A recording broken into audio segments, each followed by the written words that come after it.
Estimados pasajeros, muy buenas noches. Les saluda su conductor. Me da mucho gusto que ya estén listos para viajar nuevamente a través de la desolada carretera. Hoy, 5 macabras narraciones paranormales se interpondrán entre el inicio de este viaje y nuestro destino final. Todas ellas son bastante escalofriantes, así que si estás solo, yo reconsideraría el escucharlas.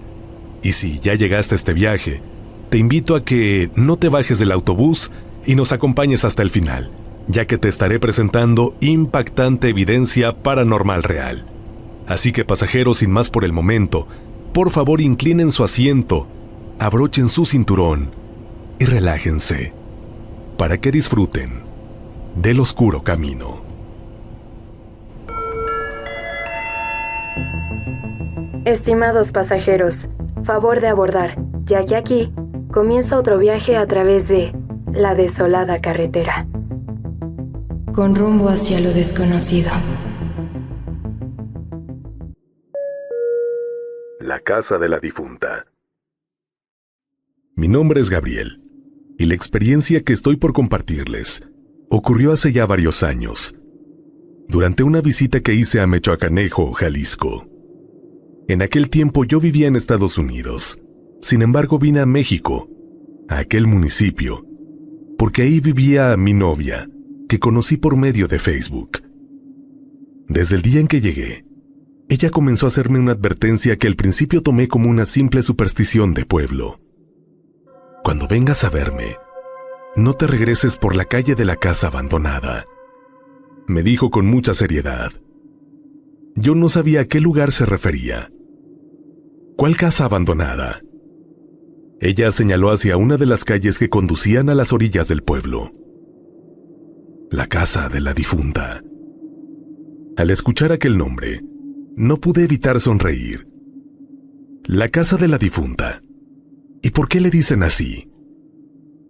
Mi novia volteó a mirar hacia la calle, como si temiera que alguien pudiera estar escuchándonos. Mi novia me explicó que se trataba de una propiedad muy antigua, que llevaba abandonada desde hacía muchos años. Nadie vivía ahí, nadie entraba, y hasta donde ella sabía, ni siquiera los dueños se acercaban para limpiarla. Pero esa no era la razón por la que los habitantes del pueblo la evitaban. Según me contó, por las noches se aparecía una mujer en la propiedad. Todos en Mechoacanejo la conocían simplemente como la difunta. Había diferentes versiones sobre quién había sido en vida. Unos afirmaban que murió dentro de la casa. Otros decían que había vivido ahí y que nadie encontró su cuerpo sino hasta varios días después de su fallecimiento. También había quienes aseguraban que la mujer no tenía relación alguna con la propiedad, pero que por alguna razón se manifestaba siempre en ese lugar.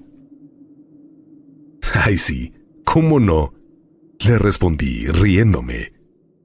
«Son cuentos que inventa la gente, para espantar a los niños». Mi novia se molestó un poco. «Tú búrlate, pero todos aquí sabemos lo que pasa en esa calle. Cuando te vayas, regrésate por otro lado, aunque tengas que dar más vuelta». Yo le prometí que lo haría, aunque en realidad no tenía la menor intención de obedecerla. Durante los días siguientes fui varias veces a visitarla. Por las tardes llegaba en bicicleta, y nos quedábamos afuera de su casa platicando, o echando reja, como comúnmente se le dice. Casi siempre me retiraba antes de que fuera demasiado tarde. Sin embargo, una noche decidí quedarme más tiempo. Para ser completamente sincero, lo hice a propósito. Conforme avanzaba la noche, mi novia comenzó a ponerse nerviosa. «Gabriel, ya vete», me dijo. «Ya es muy tarde». Revisé la hora y vi que todavía faltaba un poco para la medianoche. Continuamos platicando durante algunos minutos, pero ella ya no estaba tranquila. Volteaba constantemente hacia la calle y después regresaba la mirada hacia mí.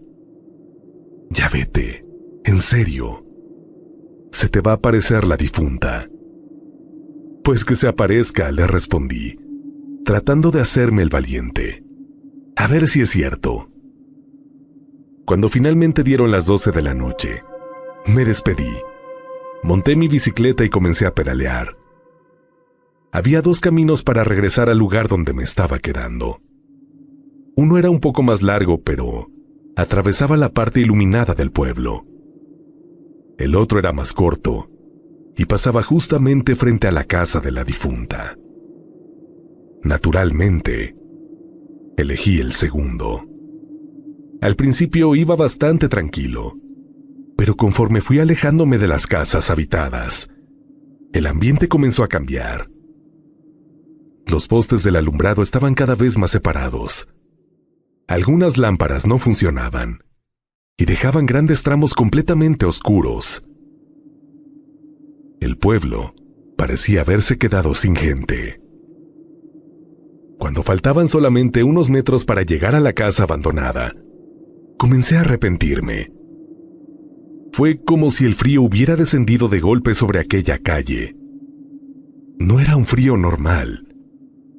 Era una sensación helada que me atravesaba la ropa y me recorría la espalda. Entonces, levanté la mirada y vi la propiedad.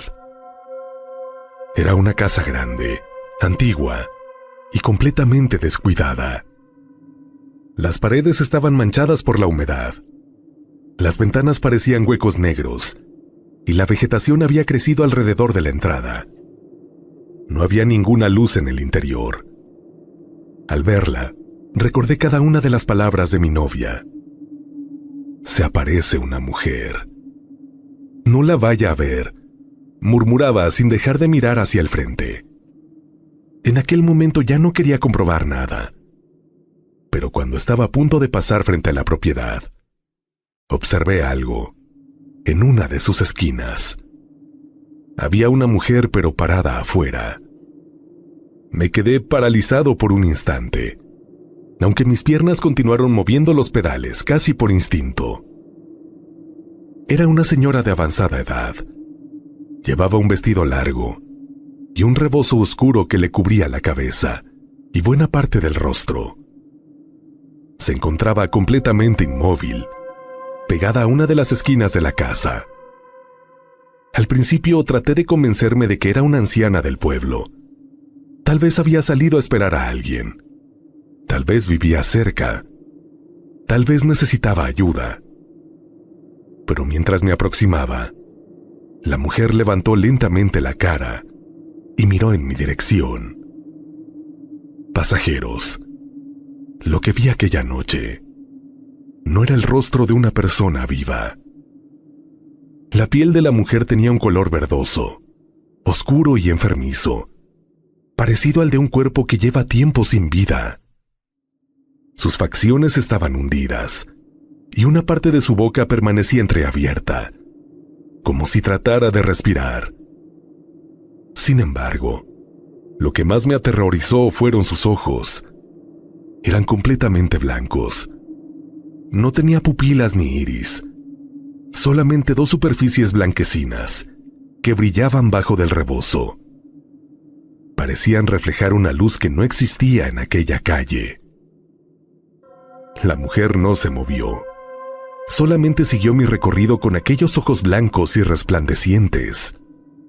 Me incliné sobre el manubrio y pedaleé con todas mis fuerzas. La bicicleta brincaba sobre las piedras.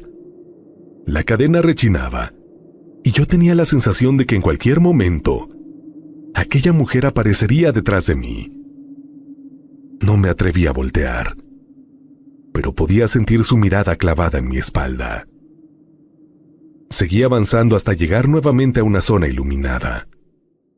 Cuando por fin escuché ladrar a los perros y vi casas habitadas, me detuve para recuperar el aliento.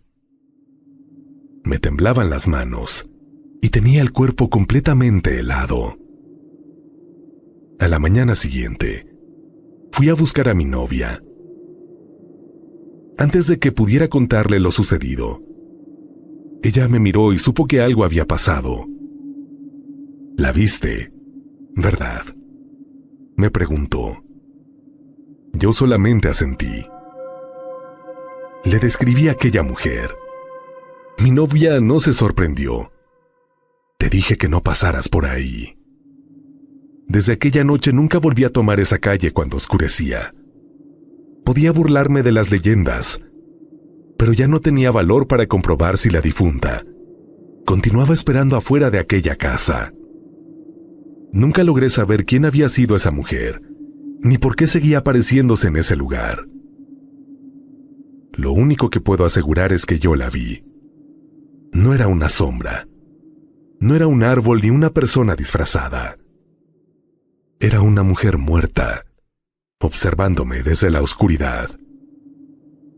Hasta donde sé, la historia de la casa de la difunta continúa transmitiéndose entre los habitantes de Mechoacanejo.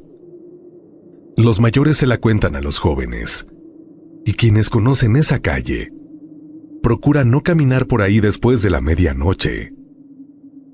Así que, conductor y pasajeros, si algún día viajan por aquellos rumbos y alguien les advierte que no deben pasar frente a una casa abandonada, háganle caso.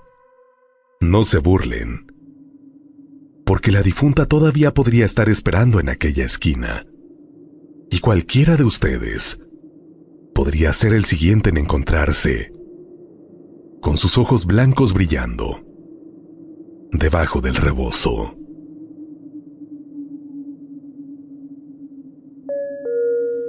Para que me creas, Pancha. Mi nombre es Francisca, aunque desde que era una niña todos me conocen como Pancha. Ya soy una mujer grande.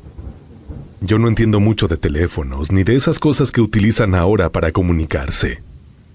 Por eso le pedí ayuda a uno de mis hijos, para hacerles llegar esta experiencia. Yo se la fui contando poco a poco, tal como la recuerdo, y él se encargó de escribirla. Lo que voy a relatarles ocurrió hace muchos años, cuando mi esposo y yo todavía éramos jóvenes, y acabábamos de mudarnos de una hacienda a un ranchito llamado El Polvorín. En aquellos tiempos, no había caminos como los de ahora. Para llegar hasta el rancho, había que atravesar a pie una buena parte del monte, bajar por el cauce de un río y pasar cerca de un viejo camposanto. Durante el día el trayecto no parecía peligroso. Uno iba escuchando a los pájaros, el ruido de los animales entre la maleza, y de vez en cuando podía encontrarse con algún conocido que se dirigía hacia las tierras de cultivo. Pero por las noches era muy diferente. Por aquellos días se realizaban los rosarios dedicados a San Isidro Labrador. Desde el 1 hasta el 5 de mayo, se sacaba la imagen del templo y la llevaban por distintos lugares. Por la tarde, la gente salía a encontrarla y regresaba en procesión, rezando y cantando, hasta llegar nuevamente a la iglesia. Mi esposo acostumbraba a asistir a aquella celebración. Una noche me dijo: Pancha, voy a ir al rosario de San Isidro. No creo tardarme mucho. Yo me quedé en la casa cuidando a nuestros hijos. Las horas pasaron, y él regresó cuando ya estaba muy oscuro. Desde que entró noté que venía diferente. Estaba serio y callado, y de vez en cuando volteaba hacia la puerta, como si temiera que algo lo hubiera seguido desde el monte. Le pregunté si le pasaba algo. Nada, me respondió. Nomás vengo cansado. No quiso decirme más. Cenó un poco y se acostó. Sin embargo, yo podía sentir que no dormía. Se movía constantemente. A la mañana siguiente, continuaba lo extraño. Después supe que aquella noche había presenciado algo en el camino, pero en ese momento decidió no contármelo, porque pensó que yo no le creería. En vez de explicarme lo sucedido, se le ocurrió otra cosa. Cuando llegó la tarde, se acercó a mí y me dijo: Oye, Pancha, ¿por qué no nos vamos juntos al rosario? ¿Y los niños?, le pregunté. Yo cargo a uno y tú al otro. Yo acepté. Fuimos hasta el templo y asistimos al rosario. Todo transcurrió con normalidad. Cuando terminó ya estaba oscureciendo. Mi esposo cargó a uno de nuestros hijos y yo tomé al otro. Emprendimos el regreso hacia el polvorín, siguiendo el mismo camino que atravesaba el monte.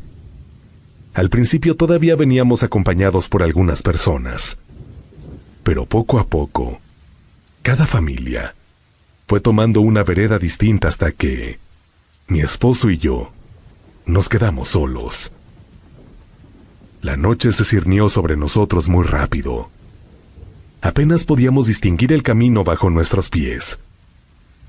Llevábamos lámparas, y la única claridad provenía del cielo y de algunos reflejos que se formaban sobre las piedras del río. Cuando comenzamos a bajar por el cauce, sentí que el aire se volvió más frío. No le dije nada a mi esposo, pero abracé con más fuerza al niño que llevaba entre los brazos. Avanzamos unos metros y de repente distinguimos varias figuras delante de nosotros. Parecía un grupo de personas. Yo pensé que se trataba de algunos de los asistentes al rosario, que también regresaban hacia sus casas. Así que me tranquilicé un poco. Sin embargo, al acercarnos noté algo extraño. Aquellas personas no caminaban. Sus cuerpos avanzaban por el sendero, pero sus piernas parecían no moverse. Era como si fueran deslizándose, lentamente, apenas por encima del suelo. Mira esa gente, le dije a mi esposo. Él no me respondió. Se pegó hacia una de las orillas del camino y me hizo una seña para que hiciera lo mismo. Los dos nos colocamos junto a un pequeño bordo de tierra para dejarles espacio. Cuando el grupo pasó cerca de nosotros, yo dije, «Buenas noches». Nadie contestó. Eran hombres y mujeres vestidos como con ropas antiguas. Algunos llevaban rebozos, otros sombreros, y otros prendas oscuras que parecían cubiertas de polvo. Todos tenían la cabeza inclinada. No se les escuchaban pasos. Tampoco se oían conversaciones ni respiraciones. Solamente se deslizaban en silencio. Al pasar frente a mí, percibí un olor raro. Era como un olor a humedad, a tierra movida y húmeda, pero era fuerte y penetrante. Me cubrí la nariz con una parte de mi rebozo y volteé a ver hacia mi esposo, pero él permaneció inmóvil, esperando a que aquellas figuras se alejaran. ¿Quiénes eran?, le pregunté. No sé, contestó. Vámonos. Seguimos caminando. Yo ya sentía el cuerpo muy pesado. No sabía si realmente iba avanzando, o si el miedo me hacía imaginar que mis piernas se hundían en el suelo. A los pocos metros encontramos otro grupo. Serían unas 7 u 8 personas. También avanzaban sin caminar. Buenas noches, les dije nuevamente. No respondieron. Pasaron junto a nosotros, dejando el mismo olor extraño. Un poco más adelante apareció otro montón de gente, después otro, y luego otro más. Parecía que todo el camino se había llenado de personas silenciosas, que avanzaban en dirección contraria a nosotros. Había figuras pequeñas que parecían niños, y ancianos que avanzaban encorvados. Aunque ninguno movía los pies. Sentí mucho miedo, pero no podía correr porque llevaba a mi hijo entre los brazos. Además, el terreno estaba lleno de piedras, y cualquier tropiezo habría podido hacernos caer. Lo único que hacíamos era detenernos, pegarnos a la orilla y dejar que pasaran. Todos se dirigían hacia el mismo lugar, hacia el viejo camposanto. Aquel cementerio era pequeño, En ese tiempo solamente existía uno por esa zona, y estaba rodeado por una barda baja y algunos árboles. Para llegar al polvorín, era necesario pasar cerca de él. Cuando por fin dejamos atrás la entrada del camposanto, las figuras desaparecieron. El olor también se desvaneció. Yo continué caminando en silencio, tratando de comprender lo que acabábamos de ver. Mi esposo tampoco hablaba. Ya casi llegando al rancho, no pude soportarlo más. Oye, ¿qué era toda esa gente? ¿Por qué no caminaban? ¿Y por qué olían de esa manera? Él se quedó callado durante unos segundos. Después me respondió: es lo mismo que vengo pensando desde anoche, Pancha. ¿Cómo que lo mismo desde anoche? Entonces se detuvo y me miró. Eso mismo me sucedió ayer. Yo sentí que se me enfriaba todo el cuerpo. Mi esposo me confesó que, cuando regresó solo del rosario la noche anterior, había encontrado aquellos mismos grupos de personas. Las había visto deslizándose por el camino. Las había saludado sin recibir respuesta. Y también había soportado aquel olor a humedad. Yo te iba a platicar, Pancha, pero sabía que no me ibas a creer. Entonces por eso te traje. Por eso te invité al rosario, para que me creas, Pancha. Me enojé mucho con él. No solamente me había llevado sabiendo lo que podíamos encontrar, sino que además habíamos cargado con nuestros hijos durante todo el trayecto. ¿Y si algo nos hubiera pasado?, le reclamé. ¿Y si esas cosas se hubieran acercado a los niños? Mi esposo bajó la mirada. Me explicó que las figuras no habían intentado hacerle daño la noche anterior. Solamente caminaban. O mejor dicho, se deslizaban rumbo al cementerio. Por esa razón creyó que no existía peligro. Pero yo no estaba tan segura. Desde aquel día evitamos regresar tarde por ese camino. Si asistíamos al rosario, procurábamos volver acompañados por otras familias, y antes de que la oscuridad cubriera completamente el monte. Nunca volvimos a encontrar aquellas procesiones. Con los años el polvorín cambió. Los caminos se hicieron más transitados. El antiguo camposanto creció, y después construyeron otro cementerio cerca de ahí. Sin embargo, yo jamás olvidé aquella noche. Algunas personas decían que las almas de los muertos salían durante los primeros días de mayo para acompañar las oraciones dedicadas a San Isidro. Otras aseguraban que eran difuntos que todavía no encontraban descanso y regresaban al camposanto antes de que terminara la noche. Yo no sé cuál explicación sea la verdadera. Así que, querido conductor y pasajeros de la desolada carretera, cuando atraviesen un camino antiguo y encuentren un grupo de personas avanzando en medio de la noche, no se confíen, solamente porque parezcan campesinos regresando a sus casas.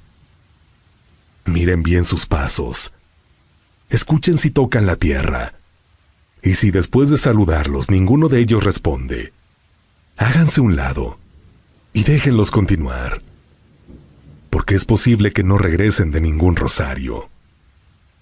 Tal vez sean las ánimas de un viejo camposanto, recorriendo una vez más el camino que las condujo hasta su última morada.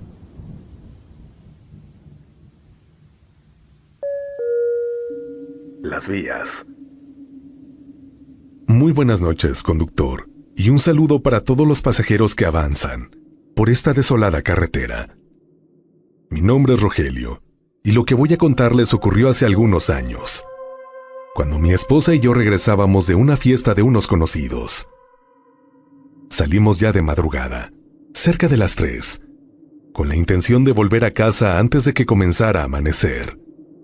Íbamos por el rumbo de Loreto.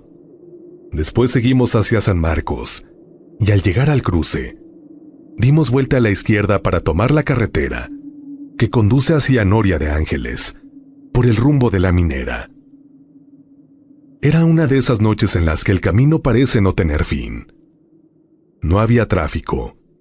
Las luces de los poblados habían quedado atrás, y a ambos lados de la carretera solamente se veía terreno oscuro. Mi esposa iba cansada, con la cabeza recargada contra la ventana, y yo conducía despacio por el mal estado de algunos tramos. Al acercarnos a las vías del tren, bajé todavía más la velocidad. Era un cruce solitario. No había caseta, guardias ni barreras. Solamente estaban los señalamientos, los rieles y la oscuridad extendiéndose hacia ambos lados. Me detuve un momento para asegurarme de que no viniera ninguna locomotora. No escuché silbatos ni sentí vibraciones en el suelo, así que avancé. Apenas habíamos avanzado por las vías, cuando los faros iluminaron una figura junto a la carretera. Era una niña. Se encontraba de pie en la orilla del camino, completamente sola. Llevaba un vestido claro que le llegaba por debajo de las rodillas. Por su estatura calculé que tendría unos 8 o 9 años. No hacía señas y tampoco parecía asustada. Al verla, mi primera reacción fue frenar. «Oye», le dije a mi esposa, «hay una niña ahí. Vamos a preguntarle a dónde va».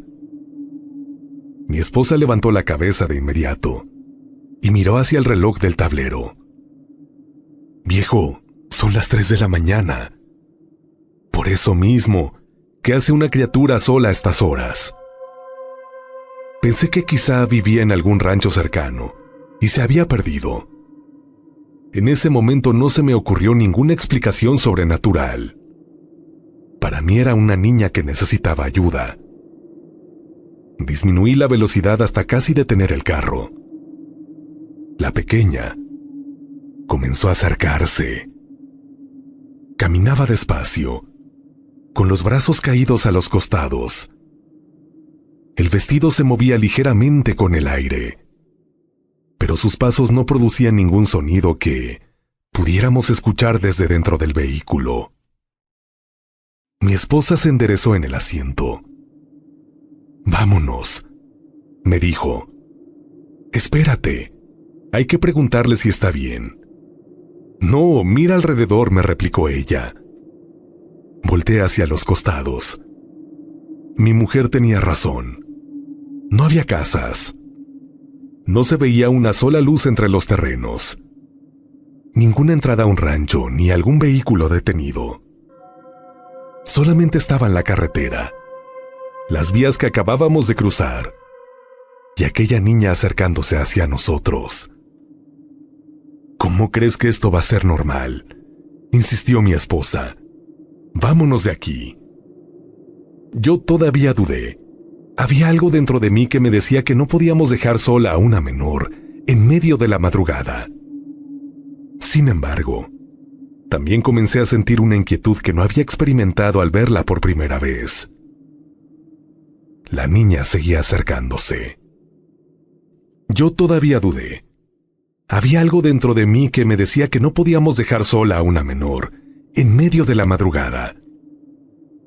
Sin embargo, también comencé a sentir una inquietud que no había experimentado al verla por primera vez.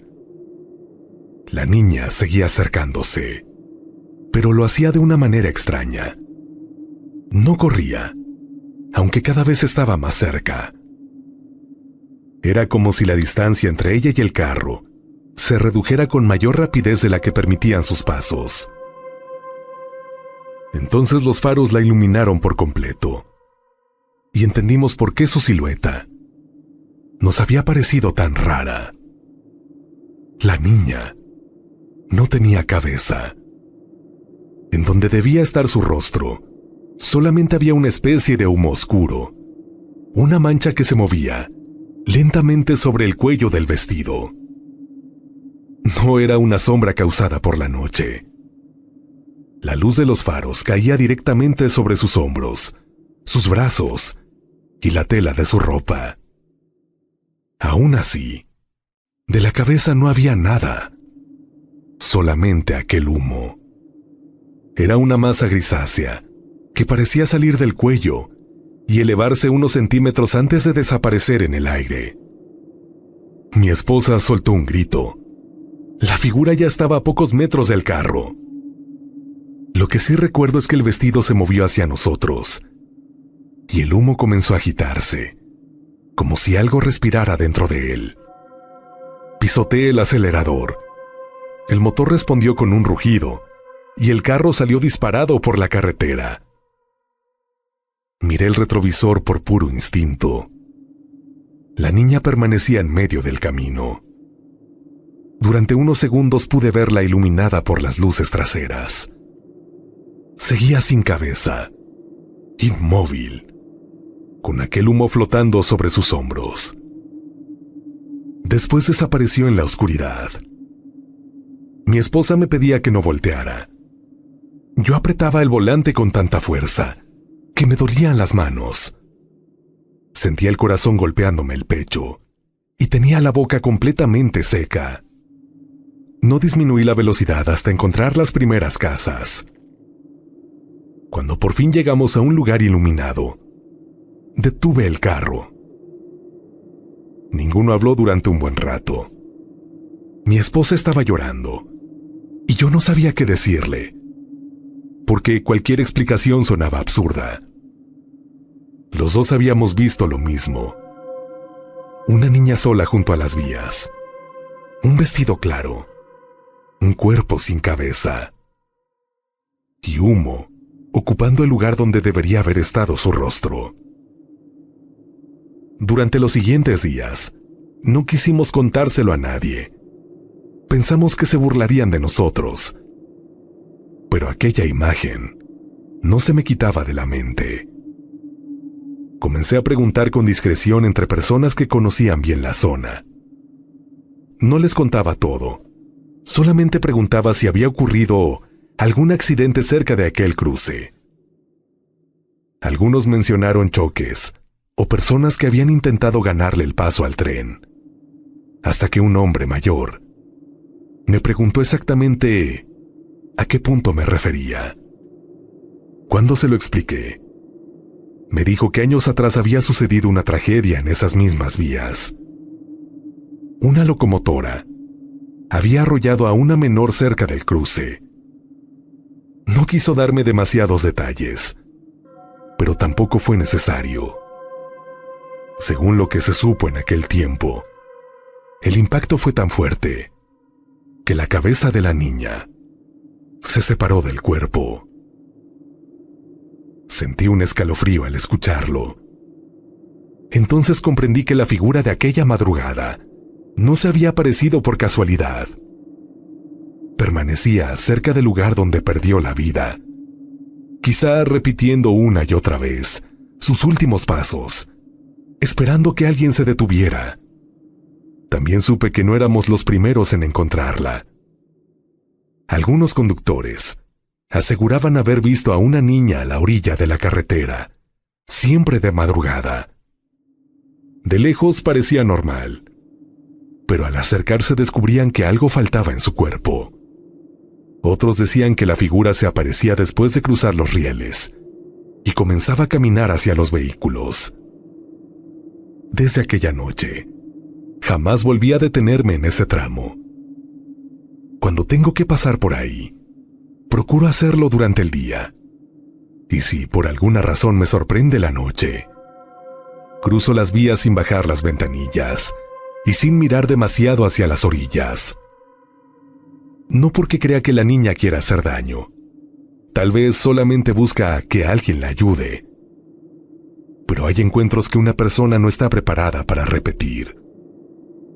Por eso, conductor y pasajeros, si alguna madrugada viajan por el rumbo de Loreto, toman la carretera hacia Noria de Ángeles y después de cruzar las vías ven a una niña sola, piénsenlo antes de detenerse.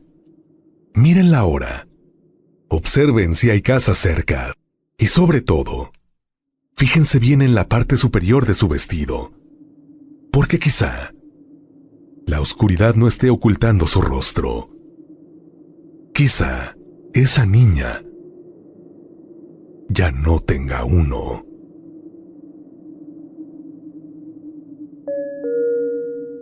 El obrero de la curva. Saludos al conductor y a mis compañeros pasajeros. Esto me ocurrió en una curva que conecta Avenida Recursos Hidráulicos con Tellehualco, Tultepec, Estado de México. Era un sábado por la noche, más o menos a las 11. Unos amigos fueron a buscarme a la casa, ya que estaban un poco aburridos y no tenían sueño, por lo cual me pidieron que los guiara a algún bar de Cartagena, Tultitlán. A lo cual accedí, para yo también despejarme un poco. Los guiaba por la avenida antes mencionada. Llovía con una brisa constante y tupida, que no dejaba ver bien el camino, por lo cual íbamos despacio y con mucho cuidado, pero decididos a continuar nuestra aventura.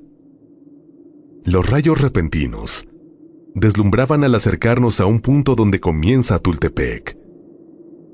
Fue entonces, conductor y pasajeros, cuando a la mitad de la carretera notamos la figura de un hombre alto, como de 1,90 de estatura, que vestía un overol de mezclilla, camisa de trabajo y casco amarillo de seguridad con lámpara. Sin embargo, lo que más nos llamó la atención, y que pudimos ver todos los ocupantes del carro, es que él se veía muy pálido y con los ojos extraviados. El amigo que manejaba dijo molesto y extrañado que qué estaba haciendo a medio camino.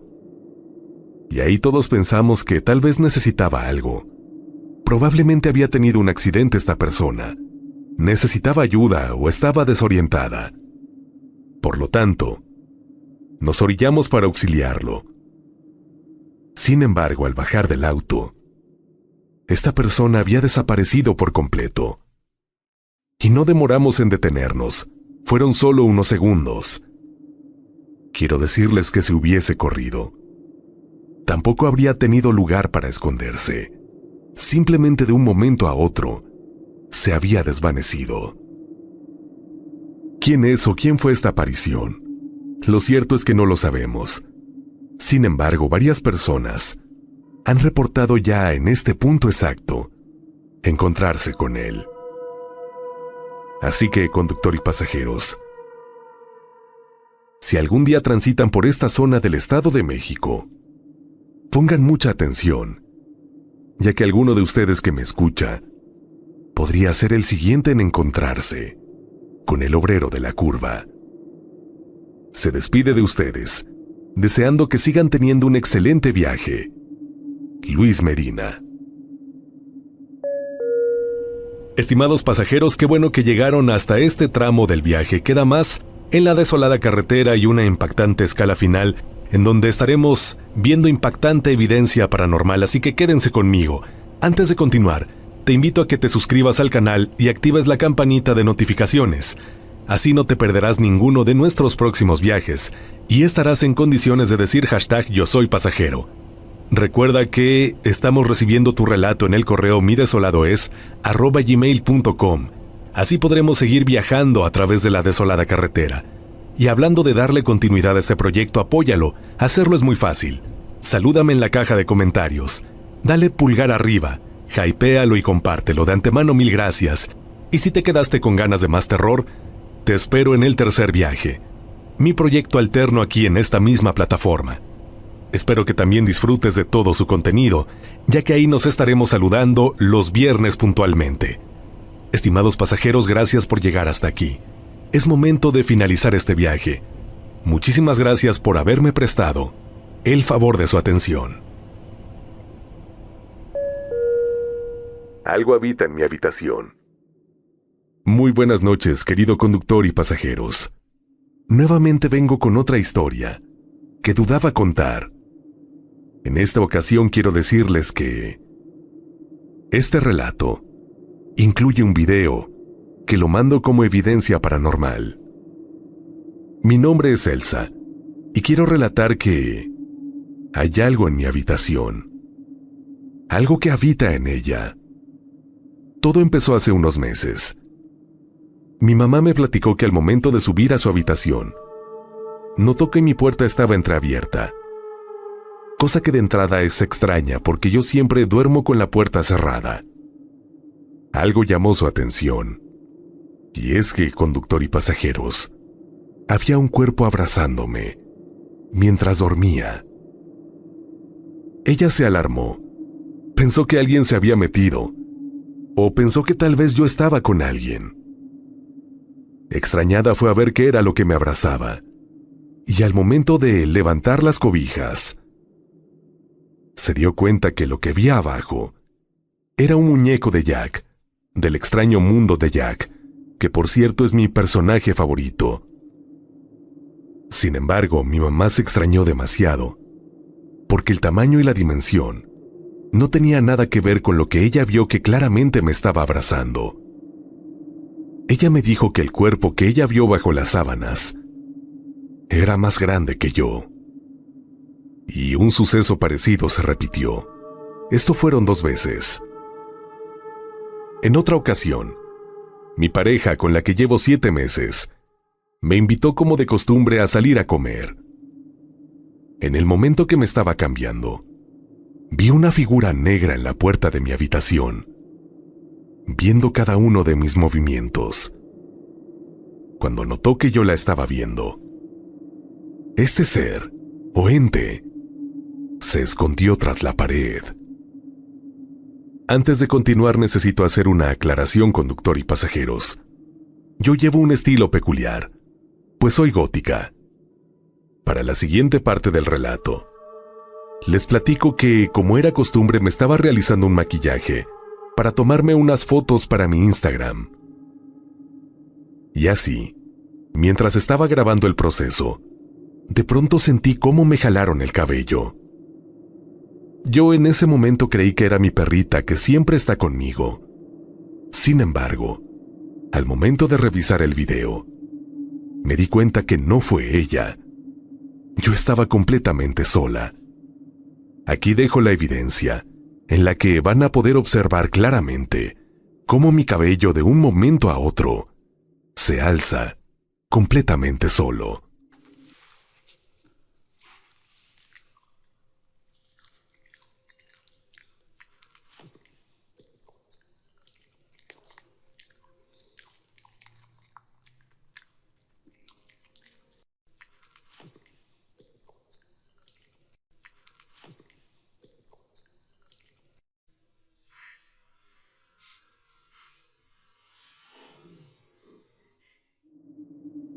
Muchas gracias por escucharme, querido conductor y pasajeros. Con respecto a si algo habita en mi habitación o no, ustedes tendrán la última palabra. Sin embargo, yo creo que la respuesta es muy clara, ya que la misma hasta fue posible captarla en video. Saludos a todos desde Morelia, Michoacán.